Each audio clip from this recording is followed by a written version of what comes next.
So having had the opportunity to study Scripture to the extent that I have, visit the Holy Land on a number of occasions, and just know these apostles and the Lord as I've had the privilege to get to know them throughout the course of my life, oftentimes I'll read the Scriptures and I'll add a little bit of my own kind of color to it, because the Scriptures are actually quite funny if you allow for that. So you have Peter and all the apostles on a boat with Jesus. Presumably they leave the shore, they're all on the boat, they're walking around, they hoist the sails, everything's going great. You know, Jesus probably says, wind, and the wind picks up and blows them across, and then he's like, you know what, it's been a long day, I've been healing people and raising folks from the dead and, you know, making the lame walk and the deaf hear, I think I'm going to take a nap. So he goes to the back of the boat and gets a little coil of rope and a cushion, and he lays down and he goes to sleep. Well, God's asleep, the wind thinks, and the waves think. So we're going to create a ruckus because he's not going to see. So this big storm comes up, which is pretty typical of the Sea of Galilee, which is nothing more than like a lake, kind of a dollop of water, but it's got these horrible weather conditions once in a while. And so the wind and the waves just starts getting violent, and the boat's getting tossed around, and these professional sailors, these professional fishermen are they're losing their minds, right? The waves are coming over the side. A couple of them are bailing. A couple of them are pulling on the tack. A couple of them are like trying to get the sails down probably and some oars out. And it's madness, right? And they're doing all that they can. They are trying their darndest to apply all of their skill and all of their hard-learned discipline into this boat to get it across because Jesus is on the boat. Could you imagine how embarrassing it'd be for them if the boat sank with Jesus in it? Nobody else would talk to them for the rest of their lives. They wouldn't be able to come back into town. Sorry, you've sunk the Messiah, right? So there's a lot riding on this boat. Finally, they get to the point where they just can't. They realize I can't do this. This is out of my control.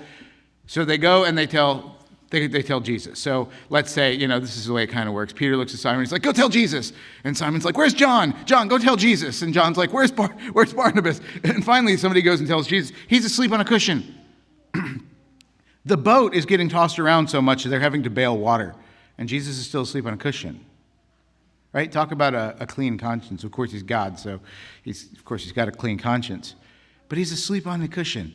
And they're like, Jesus. And they're shaking him and kind of groggily wakes up and, what? Why'd you bother me? I had such a wonderful dream. I said, we're about to die. Don't you care? And he said, you're not about to die. Cut it out. Just kind of like flops his hand, kind of like I do to the snooze button in the morning. And then the waves just stop. Like that's it. That's all it took. Jesus didn't have to like stand up like Gandalf at the bridge of, who's a nerd here? I need a nerd. Where? You're the wrong kind of nerd. Okay, fine. Anyways, and say, thou shalt not pass. Jesus was just like, I made you, cut it out. And it calmed down. Right? And everything was fine. It's fine. So fine, as a matter of fact, the apostles are a little embarrassed. Jesus is like, why were you afraid? Now, 10 seconds ago, there would be no question as to why they were afraid.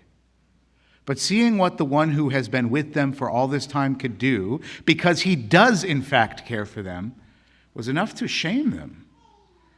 He says, don't you have any faith? Now, faith in what, of course? I mean, that's important. Guys, don't ever tell somebody just have faith, please.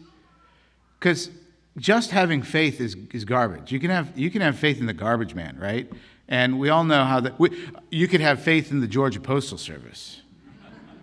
Right? And we know how disappointed you'd be in that, right? Just having faith. Faith is not worth anything apart from the object in which you have the faith, right? So Jesus says, don't you have any faith? In me. In me.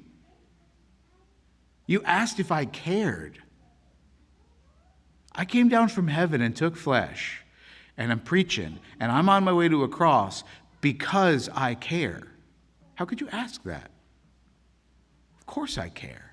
I just didn't care about the storm. because I had it in hand. I got this. I'm in control. And I care about you, so I'm not going to let anything happen to you. Now, ultimately, Peter gets crucified upside down, and John gets his head cut off. And Paul gets his head cut off, right?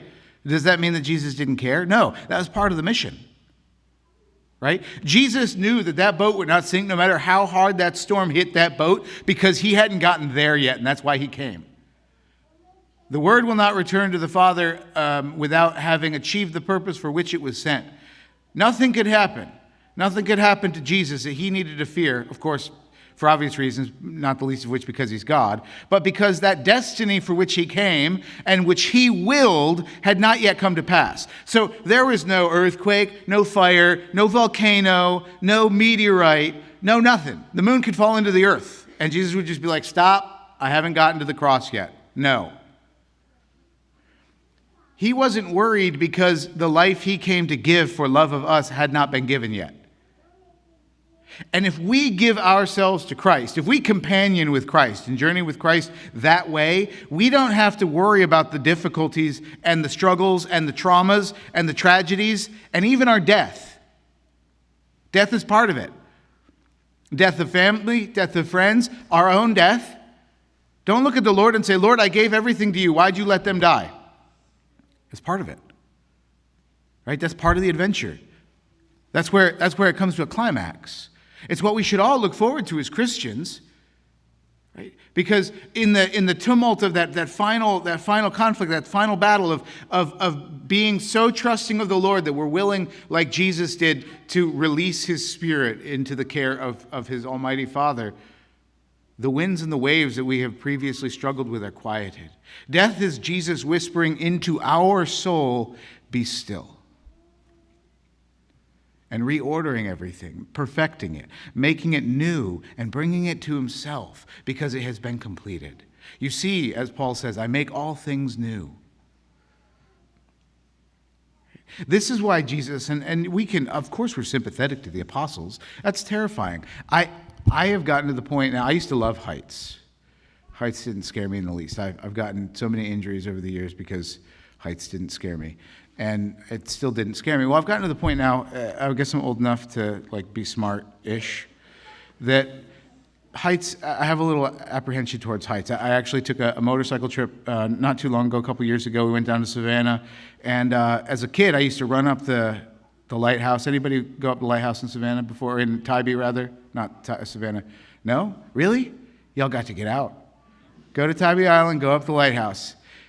Anyways, used to run up it, and then I'd run circles around this wire grate that they have on the outside of this lighthouse. It's thousands of feet up in the air. It's like Saruman's tower, right?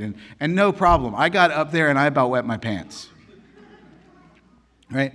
So I'm sympathetic to these guys. If I was in a boat and I was out of control and no skill I had could get me out of it. Imagine, right? I mean, this is the case that people, first responders kind of run into this helplessness that if they don't give it over to the Lord, they could just build it up and build it up and build it up. You come to a call, you get called out, and you go to God only knows what's happening, right? Who knows? And you get to a thing and you look at that scene and you're like, I got nothing.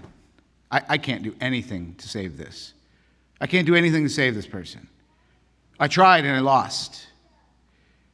Right?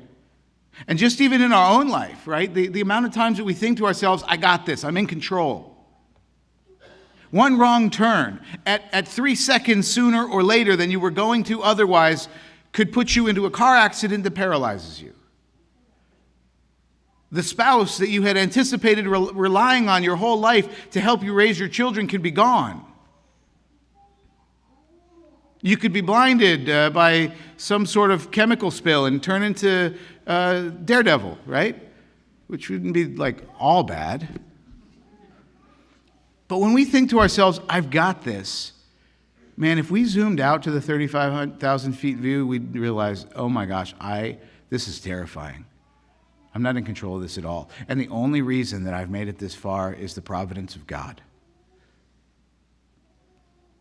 And not just gotten here this far. Everybody gets there this far. I mean, just anybody you're talking to, they've made it that far in life, right?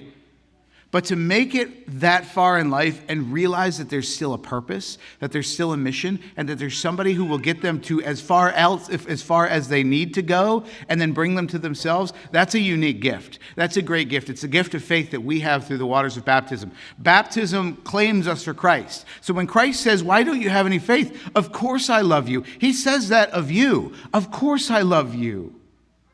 Your life might be a storm. You might be confused, you might be worn down, you might be exhausted, you might be broken, you might be addicted, you might be imprisoned. I care about you. And with a word, which I will one day speak, I will calm all of those waves, all of that wind. I will tell the lightning to be quiet, or the thunder to be quiet, and the lightning to be still.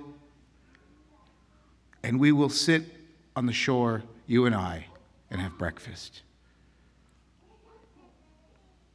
Because he loves us. And gives us reason to have hope that that is true for every single person who is in the boat with him. And that boat is not just the fact that you're alive and a human being. That boat is a particular thing. That boat is the place where the apostles are steering, where the apostles are at the helm, where the apostles are the sailors. That boat, the bark of Peter, is none other than the one holy Catholic and Apostolic Church. The ship that Christ himself constructed to bring us through the storm of this life into the safe harbor of heaven, without needing to fear that no matter how bad things get, how tall the waves get, how strong the wind blows, we will make it because Christ is in the boat with us. Whether he's awake and we feel him in our life, or he's asleep on a cushion and we can't find him anywhere because he's tired. He is with us. And in the end, that's all that really matters. Because he has the power. He has the power to bring us safely across to the other side. And if we give ourselves to him, if we allow ourselves to have that hope, if we entrust everything we are, our preferences, our pleasures, our desires, our hopes, our aspirations, our fears, and give everything to him,